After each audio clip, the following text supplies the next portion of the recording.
এখানে কি হচ্ছে? ওই যে নকল logo sticker, made in India, made in Pakistan, Sadabahar, এগুলো বানিয়েছে যে উনি, এগুলো মার্কেটে ছড়ায় গেছে অনেক, এগুলো নিয়ে অনেক ঝামেলা হচ্ছে। এক নম্বর বলে বিক্রি করবে, এগুলো দিয়ে স্টিকার দিয়ে কম দামি কাপড় অনেক বেশি দামে বিক্রি করে, ভোক্তারা প্রতারিত হয় না? তাহলে আপনার কি উচিত না এগুলো বন্ধ করে দেওয়া, অন্য বিজনেস করেন? মেড ইন ইন্ডিয়া লেখা, ইন্ডিয়ান বলে বিক্রি হচ্ছে। স্টিকার লাগালেই ড্রেসের দাম 60,000। এ যেন ব্যবসা নয়, ডাকাতি। আসুন দেখবো বিস্তারিত। 60 পয়সার মালিক কে? স্যার এই যে Sultan Panjabi, made in India. বলেন। হ্যাঁ, made in India, made in পাকিস্তানও আছে, তাহলে সব আছে, কাশ্মীর যেহেতু আছে এটাতে জরিমানা হোক। এগুলো কত করে পয়সা, কত করে লাগে? 40 পয়সায়, একেবারে 40 পয়সায় মেড ইন ইন্ডিয়া। প্রত্যেকটা মার্কেট থেকে আপনাদের বাজারের নামে, আপনাদের এই জায়গার নামে কমপ্লেন আসছে। মেড ইন ইন্ডিয়া, এই যে এখানেই রাখছে তো সুলতান। মেড ইন ইন্ডিয়া কোথায় তৈরি হচ্ছে বলেন তো? এগুলো তৈরি হচ্ছে কোথায়? কারখানা কোথায়? নিজেদের কারখানা আছে, ভেরি গুড। আপনার কারখানা তো বন্ধ করতে হবে। কারখানা কোথায় আপনার? সাইনবোর্ড, যাত্রাবাড়ি সাইনবোর্ড, শনি ডাক্তার এদিকে, ওখান থেকে তৈরি করছেন মেড ইন ইন্ডিয়া। এই মেড ইন ইন্ডিয়া, এই ভাউচার, এটা খুঁজতে খুঁজতে তো আপনাদের এখানে আসছি। এগুলো ঢুকান, ভিতরে ঢুকান। H&M এর কি স্টিকার, ওরে বাবা, মনে হচ্ছে নেম প্লেট। আপনার নাম ছাপাই দিছে নাকি? নিয়ে যান ভিতরে সব। আপনারা যে কি করেন, এইটা আপনি ভাবতেছেন 40 পয়সায় বিক্রি করে দিয়ে আমার দায়িত্ব শেষ, কিন্তু এটা যে মার্কেটে কি পরিবেশ তৈরি করছে এটা তো আপনারা কেউ ভাবেন না। আপনার কত খরচ হয় তৈরি করতে? 60 পয়সা, 40 পয়সা খরচ হয়, আপনি বিক্রি করেন কত? বিক্রি করি 60 পয়সা। আর আপনার উৎপাদন খরচ কত? 35 পয়সা আছে, 45 পয়সা আছে। 45 পয়সা। এইগুলো যে বাজারে যে 10 থেকে 12,000 টাকা করে বিক্রি হচ্ছে শুধু ব্র্যান্ডের লেভেলের কারণে। স্টিয়ারগুলো কার কাছে বিক্রি করেছেন? কাস্টমার আসলে এখানে আছে না তথ্য? সাদাবাহার কোন দেশের 3 পিস? সাদাবাহার কোন দেশের? পাকিস্তানের 3 পিস না, এই যে এখান থেকে বিক্রি হয়েছে। এই সাদাবাহার কিভাবে বিক্রি হলো? বের করেন সাদাবাহার স্টিকার। স্টিকারটা বের করেন।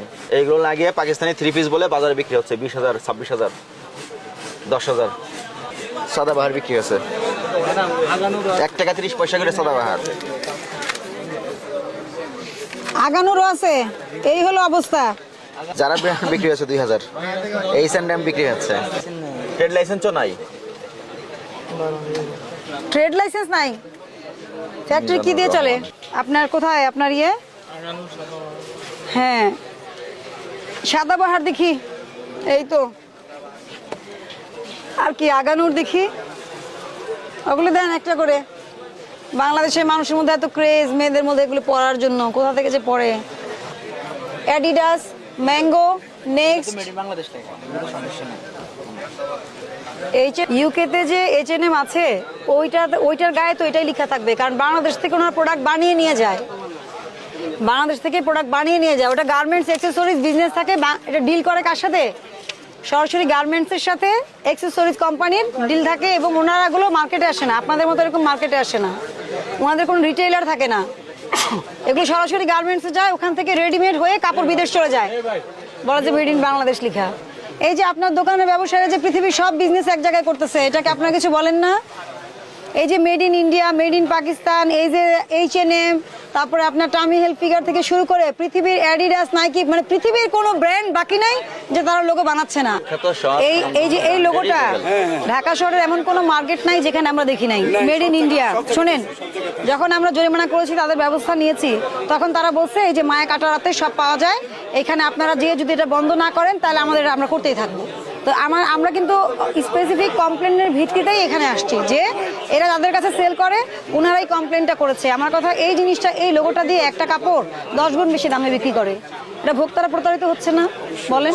এই যে made in India, made in Pakistan, এই বিভিন্ন লোগো পুরো মার্কেট ভরে গেছে, একটা ডিজাস্টার, বুঝছেন? আমাদের প্রচুর কমপ্লেন আসে, কিন্তু আমাদেরকে তৃণমূল থেকে ঠিক করতে হবে। এটাই তৃণমূল, এটাই তো তৃণমূল, এটাই তো পাইকারি, এটাই তৃণমূল, এখান থেকে উৎপত্তি, এটাই সোর্স। এখানে কি হচ্ছে? ওই যে নকল logo sticker, made in India, made in Pakistan, Sadabahar, এগুলো বানিয়েছে যে উনি, এগুলো মার্কেটে ছড়ায় গেছে অনেক, এগুলো নিয়ে অনেক ঝামেলা হচ্ছে। আমরা এই জন্য প্রতিষ্ঠানটা সাময়িক বন্ধ রাখবো। উনি অফিসে যে 300 টাকার স্ট্যাম্পে অঙ্গীকার করবে, এবং যে লিগ্যাল বিষয়গুলো আছে আমরা ওনাকে বুঝিয়ে দিব যে এটা উনি করবে না, তারপর আমরা সিদ্ধান্ত দিব যে ওনার ব্যবসা চলবে কিনা। ওনার তো ট্রেড লাইসেন্সই নাই, তাহলে বাতিল করার তো কোনো প্রশ্নই আসে না। ট্রেড লাইসেন্স ছাড়াও তো বিজনেস করতে পারবে না, লাইসেন্সটা নিতে হবে।